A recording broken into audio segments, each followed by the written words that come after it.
les Français s'inquiètent beaucoup de la date du déconfinement, de ces incertitudes sur les modalités, sur les effets. Vous avez parlé de retour aux jours heureux, mais est-ce qu'on ne va pas s'apercevoir finalement le 11 mai de la casse sociale, d'un redémarrage très poussif? Je ne sais pas quelles sont les estimations pour le redémarrage économique. Est-ce qu'on ne va pas vers d'abord les jours les pires? Alors, il faut essayer de faire les choses en bon ordre, et si on mélange tout, on finit par inquiéter les gens. Nous avons pris la décision, au mois de mars dernier, en conscience. Et d'ailleurs, regardez, comme beaucoup de pays du reste de la planète, de faire ce qu'on appelait le confinement.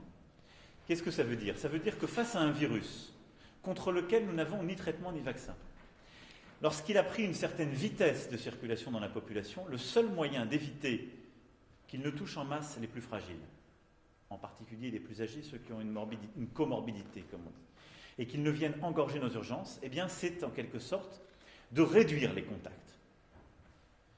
Ce confinement décidé il y a maintenant près de 8 semaines a porté ses effets. Nous avons réduit sa vitesse de circulation puisque on disait à ce moment-là qu'une personne qui avait le virus le donnait à au moins 3 autres personnes. C'est ce fameux R0 que vous avez entendu à plusieurs reprises évoquer. Aujourd'hui, on est selon les analyses, les chiffres seront affinés d'ici à jeudi, entre 0,5, 0,7, 0,8 selon les chiffres. Donc on l'a beaucoup réduit. Ça veut dire que ce confinement a été efficace, qu'il a marché et qu'il n'y avait pas d'autre solution. Nous sommes maintenant, face à cette épidémie, dans une nouvelle phase. Ça veut dire qu'elle est considérée comme mieux maîtrisée.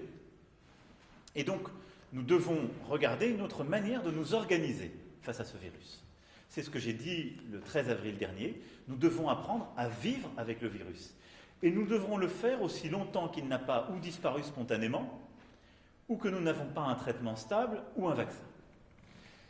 C'est une nécessité de vivre avec le virus et d'accepter aussi que le confinement ne va pas être un état qu'on peut prolonger à l'infini. Et ce serait irresponsable de dire tant qu'on n'a pas trouvé de vaccin, on va se confiner. Parce que moi, j'écoute les experts. Je les ai réunis ce matin. Vous savez, ce matin, j'ai passé plus de 2 heures avec les meilleurs experts, le professeur Delfrécy, la professeure Barré-Sinoussi, le directeur général de l'INSERM, nos ministres. Ils m'ont tous dit, au moins avant la fin de l'année, peut-être même avant la fin de l'année prochaine, nous n'aurons pas de vaccin. Peut-être pas de traitement stabilisé. Donc, ce temps de vie avec le virus, il s'impose à nous. Ce qui va commencer à partir du 11 mai, je l'ai dit très clairement, le Premier ministre l'a rappelé, les ministres l'ont rappelé, ça n'est pas un retour à la normale, c'est une nouvelle étape.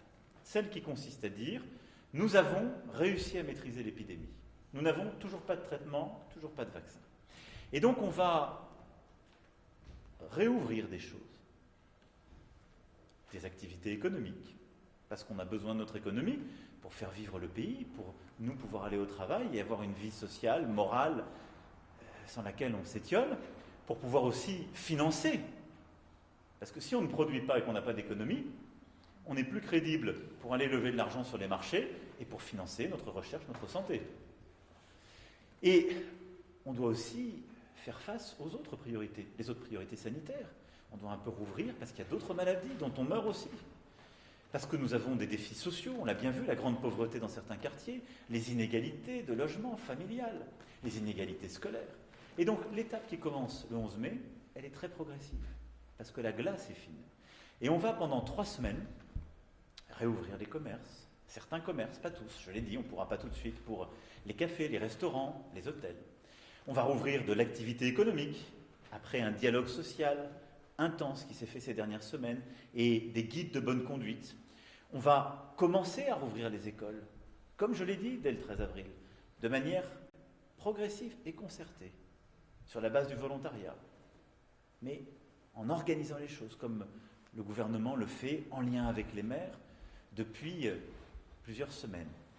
Et donc, cette étape est très importante, parce que c'est la première étape, si je puis dire, de cette vie avec le virus après le confinement.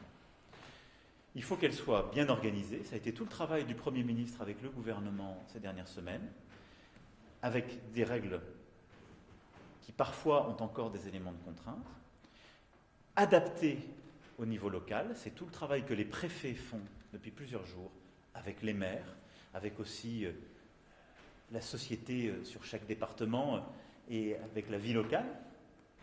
On va finaliser tout ça pour jeudi et nous annoncerons les derniers détails jeudi de cette semaine. À partir de lundi commencera cette phase. Et on s'est donné 3 semaines. Pourquoi ? D'abord, on regardera chaque jour comment l'épidémie évolue, en fonction du nombre de cas, puisque j'avais donné le cahier des charges, les tests, les masques et une organisation qui va avec. Ça nous permettra de voir chaque jour l'épidémie évoluer en fonction de nos éléments de test. On va aussi regarder comment évoluent les hospitalisations, le nombre de lits de réanimation. Et au bout de 3 semaines, on devra à ce moment-là avoir une vision plus claire de comment les choses évoluent.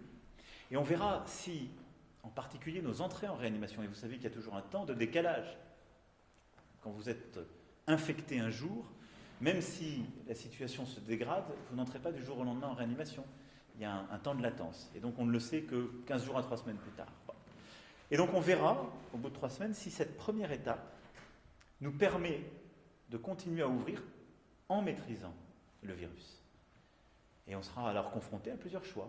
Soit le virus repart. À ce moment-là, il faudra réussir à prendre d'autres mesures pour le ralentir à nouveau. Soit c'est stable, et donc on pourra consolider les choses. Soit il continue à décélérer, ce qui nous permettra de continuer à avancer. Donc voilà, c'est une étape qui est indispensable.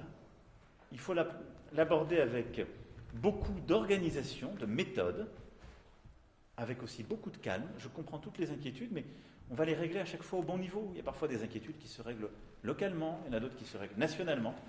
Et il faut le faire avec beaucoup de pragmatisme et de bonne volonté. C'est ça l'esprit qui est le nôtre. Donc moi je veux rassurer nos concitoyens. Nous prendrons la décision dans ces détails pour jeudi. Nous organisons tout d'ici là. Le Premier ministre était il y a quelques instants au Sénat pour aussi expliquer cette stratégie à nos sénateurs et expliquer aussi les textes qui l'accompagnent. Il y aura donc des votes cette semaine, on continue à l'organiser localement. Jeudi, on annonce tous les détails et on se préparera et on fera les choses en bon ordre partout sur notre territoire. Est-ce qu'il y a d'autres questions sur cette initiative internationale ? Vous en êtes à combien ? Là, on va, je pense, atteindre les 8 milliards d'euros pour cette initiative ACTA. Dans combien de temps on peut espérer raisonnablement un vaccin ?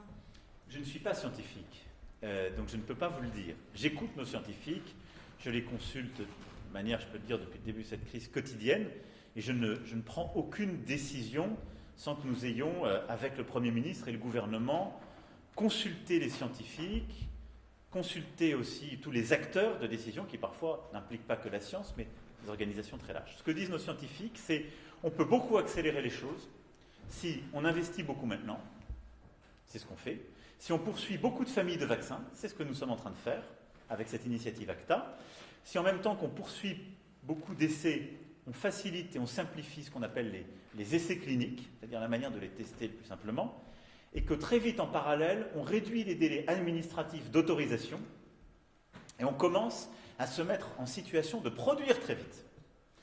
C'est exactement ce que nous sommes en train de faire. C'est-à-dire tout ce qu'on peut compresser dans le temps, on est en train de le compresser.